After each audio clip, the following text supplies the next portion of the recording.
Well, more than 2 decades ago, God put a mission on her heart.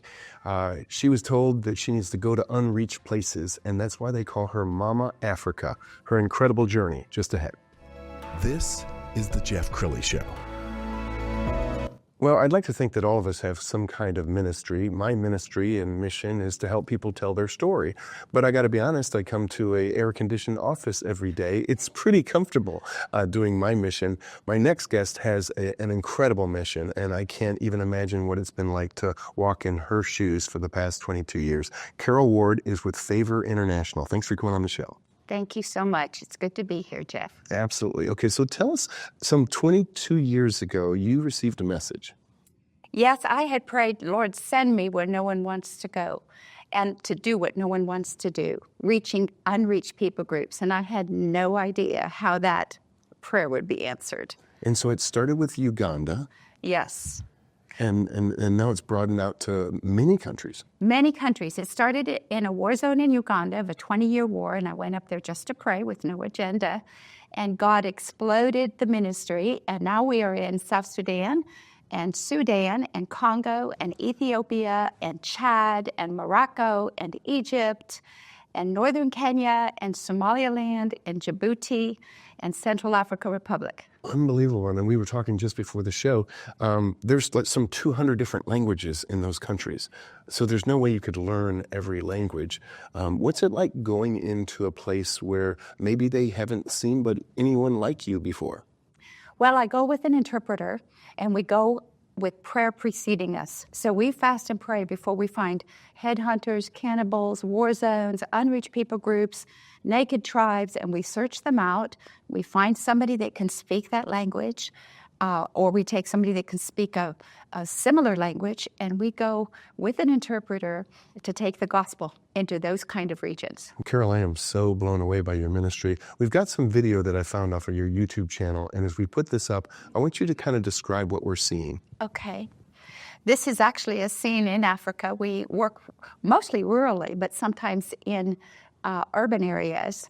And we raise up indigenous missionaries to become missionaries. And the motto is transformed hearts, transform nations, because if the heart's not changed, then a person cannot change their environment.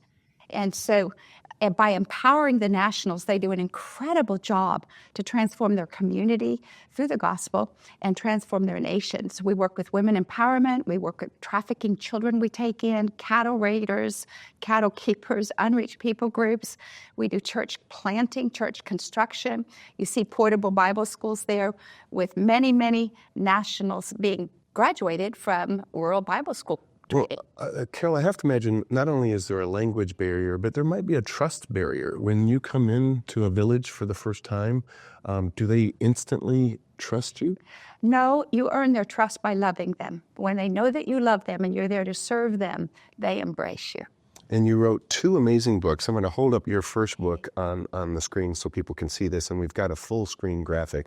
Tell us about Send Me Where No One Wants to Go. That was my first prayer. Probably I started that when I was 12 years old, asking God, use me where you need me the most. And so this is a book of the first 10-year journey in war zones. It's a manual on spiritual warfare and a lot of incredible testimonies of God's miraculous intervention, saving my life because I go through bullets and ambushes and places that are off limits by the government, and stories. Okay, so from that first book, what person do you see when you think about that first 10 years? Is it a child? Is it a woman? I mean, who do you think about when you think about this is why I'm doing what I do? It was a youth, actually, and he was the nephew of the demonic dictator who was being groomed to do human sacrifices, and he had a price on my head. And when God encountered him and he gave his life to the Lord Jesus radically, we sent him to Bible school. He graduated top in his class on Muslim evangelism, discipleship, and now he's the one teaching in our Bible schools, equipping 1,000 missionaries, which we have, to send to 10, 12 nations. Full circle transformation. Wow, Carole, you are so impressive. I'm going to hold up the second book, and this describes the second 10 years. So why don't you talk about this one? I moved to South Sudan 10 years ago and started the same work, leaving the headquarters in northern Uganda under other administration. It's still multiplying. We had over 100,000 people come to Jesus just last year. And so the work is spreading in South Sudan, which has had 62 years of civil war and has some of the most volatile tribes in the world located in South Sudan. So the same work going on there now, and then I just moved to Chad this year, so the work is extending. Well, we know from the Bible that even when Noah was asked to build the ark, he said, "Are you sure, God?" Or were there times when your life is in danger that you said to God, "Are you sure this is where you need me?" My life's been in danger several times. I don't know that I've ever questioned being there, because I told the Lord when I went, you can use me in life or in death. But I've had rebels with AK-47s and pistols jump in my car, take me off-road to rape and kill. And before the end of the journey, they gave their lives to Jesus. So they came in as murderers, they got out as missionaries, and I watched God transform people like that almost on a daily basis. Well, this sounds like a Hollywood movie, and I want Meryl Streep to play you in the movie when they finally make this thing.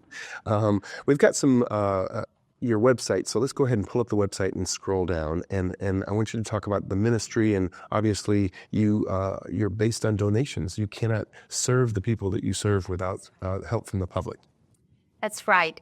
Faith is how we operate. And so we spend a lot of time praying, but we need help because it's a corporate mission and people are hungry for the gospel. They're hungry for change. Even in nations where there's terrorism, they're asking us, please, will you come? Because they've seen the testimonies of transformation. And so you can go online and participate in the work. You can give online. We also have a physical address in Florida, which you can give to. And that's like being a missionary at home, even though you don't have to go to Chad and live where I live amongst terrorism. Wow. And I know you're a very popular speaker. We've got some video that I found off of your YouTube channel, and I don't know exactly where you're speaking. Was this in a house of worship? Or that looks like Chicago. I was speaking on spiritual warfare. All right. Tell me what spiritual warfare means. It's battling in the unseen realm. With 2 Corinthians 10, Jesus said, the weapons of your warfare are not carnal. So it's an unseen battle between forces of darkness, but God empowers us, of course, with the power of heaven to push back the strongholds over people and communities and regions and to see them free to come to Jesus. And I have to imagine when you come back to a village many years later, do you run into some people who come up to you and remember you from a few years ago? All the time, and embrace and say thank you and say, look what we've done with what you empowered us to do. That's what's so exciting. Wow. Well, I know a lot of people are going to be called to help you through this mission and ministry, because you just have countless people that you would like to reach that you actually need funding to reach. So in the last couple minutes or so, why don't you look into that camera on the left and talk to somebody who's sitting there with the urge to give. Tell them why they need to get involved. When you're involved in a trafficked child's life that's pulling them off of the street and off of death, or an unreached people group, a tribe of them, you are investing in eternity. And when you invest in eternity, your reward is eternal. God multiplies it amazingly. And you're giving your life for something that is of value, not temporal, but of eternal value. And so you may not all be called to go to Africa, but you can all be missionaries in Africa by empowering and sending the teams we work with that are bringing great, great transformation all the way to the government levels. Wow. Well, thank you so much for blessing us with your mission and ministry. You certainly inspired me, and the time of giving back and thinking about your fellow man is now. So I'm so glad that you're here during the holiday season. Thank you so much. You bet. We're going to end with her website, which is, of course, favorinternational.org. The great Carole Ward. Thanks for coming on the show. Thank you so much, Jeff. You bet. That's it for now. We'll see you next time.